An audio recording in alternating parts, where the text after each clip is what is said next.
not a talent, it is a way of operating. John Cleese.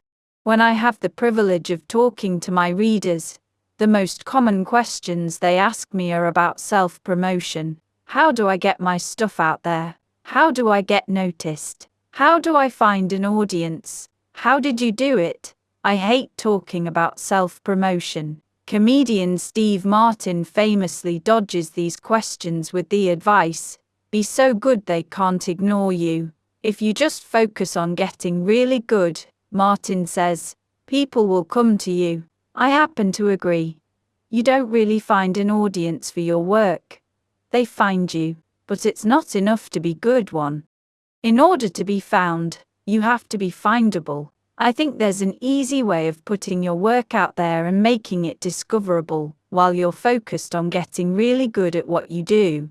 Almost all of the people I look up to and try to steal from today, regardless of their profession, have built sharing into their routine. These people aren't schmoozing at cocktail parties. They're too busy for that. They're cranking away in their studios, their laboratories, or their cubicles. But instead of maintaining absolute secrecy and hoarding their work, they're open about what they're working on, and they're consistently posting bits and pieces of their work, their ideas, and what they're learning online. Instead of wasting their time networking, they're taking advantage of the network. By generously sharing their ideas and their knowledge, they often gain an audience that they can then leverage when they need it for fellowship, feedback, or patronage too. I wanted to create a kind of beginner's manual for this way of operating, so here's what I came up with. A book for people who hate the very idea of self-promotion. An alternative, if you will, to self-promotion. I'm going to try to teach you how to think about your work as a never-ending process, how to share your process in a way that attracts people who might be interested in what you do, and how to deal with the ups and downs of putting yourself and your work out in the world. If Steal Like an Artist was a book about stealing influence from other people, this book is about how to influence others by letting them steal from you. Imagine if your next boss didn't have to read your resume, because he already reads your blog. Imagine being a student and getting your first gig based on a school project you posted online. Imagine losing your job, but having a social network of people familiar with your work and ready to help you find a new one. Imagine turning a side project or 4. a hobby into your profession because you had a following that could support you.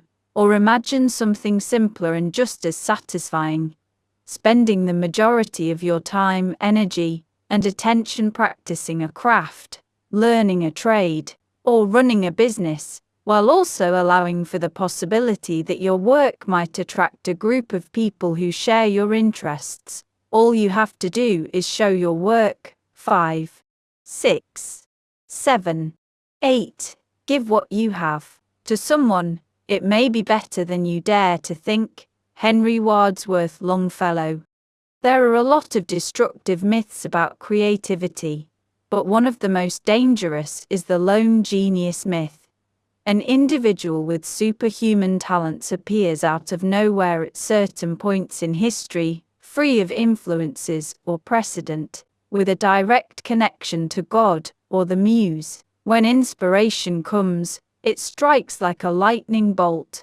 A light bulb switches on in his head, and then he spends the rest of his time toiling away in his studio, shaping this idea into a finished masterpiece that he releases into the world to great fanfare. If you believe in the lone genius myth, creativity is an antisocial act, performed by only a few great figures, mostly dead men, with names like Mozart, Einstein, or Picasso. The rest of us are left to stand around and gawk in, or at their achievements. There's a healthier way of thinking about creativity that the musician Brian Eno refers to as Scenius. Under this model, great ideas are often birthed by a group of creative individuals, artists, curators, thinkers, theorists, and other 9, 10 taskmakers who make up an ecology of talent. If you look back closely at history, many of the people who we think of as lone geniuses were actually part of a whole scene of people who were supporting each other, looking at each other's work, copying from each other, stealing ideas, and contributing ideas. Scenius doesn't take away from the achievements of those great individuals.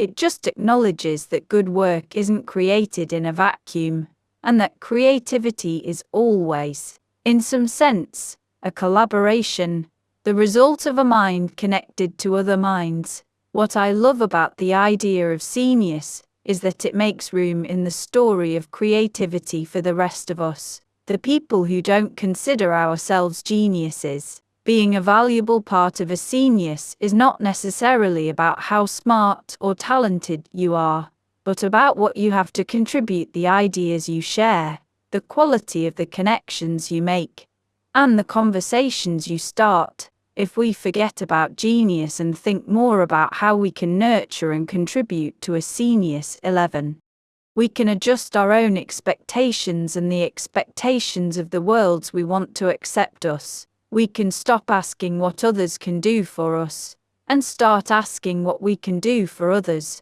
We live in an age where it's easier than ever to join a Scenius. The internet is basically a bunch of Sceniuses connected together, divorced from physical geography. Blogs, social media sites, email groups, discussion boards, forums, they're all the same thing. Virtual scenes where people go to hang out and talk about the things they care about. There's no bouncer, no gatekeeper, and no barrier to entering these scenes.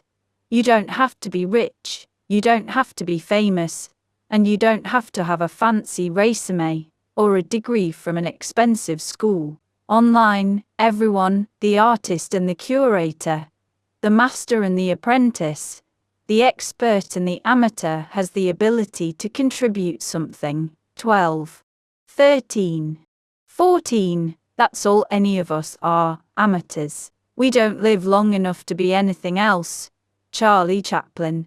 We're all terrified of being revealed as amateurs, but in fact, today it is the amateur, the enthusiast who pursues her work in the spirit of love. In French, the word means lover, regardless of the potential for fame, money, or career, who often has the advantage over the professional. Because they have little to lose, amateurs are willing to try anything and share the results. They take chances, experiment, and follow their whims. Sometimes, in the process of doing things in an unprofessional way, they make new discoveries. In the beginner's mind, there are many possibilities, said Zen monk Shunryu Suzuki. In the expert's mind, there are few.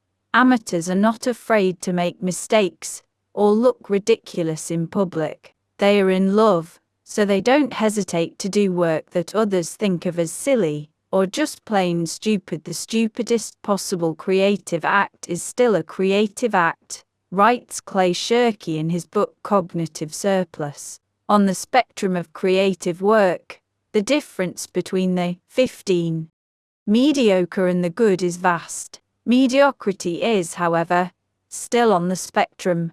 You can move from mediocre to good in increments. The real gap is between doing nothing and doing something. Amateurs know that contributing something is better than contributing nothing. Amateurs might lack formal training, but they are all lifelong learners, and they make a point of learning in the open, so that others can learn from their failures and successes. Writer David Foster Wallace said that he thought good non-fiction was a chance to watch somebody reasonably bright, but also reasonably average, pay far closer attention and think at far more length about all sorts of different stuff than most of us have a chance to in our daily lives. Amateurs fit the same bill. They're just regular people who get obsessed by something and spend a ton of time thinking out loud about it. Sometimes, amateurs have more to teach us than experts. It often happens that two schoolboys can solve difficulties in their work for one another better than the master can,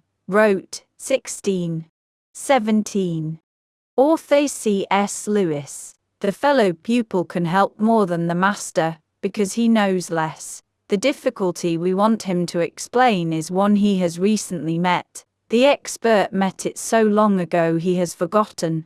Watching amateurs at work can also inspire us to attempt the work ourselves. I saw the Sex Pistols, said New Order frontman Bernard Sumner. They were terrible. I wanted to get up and be terrible with them.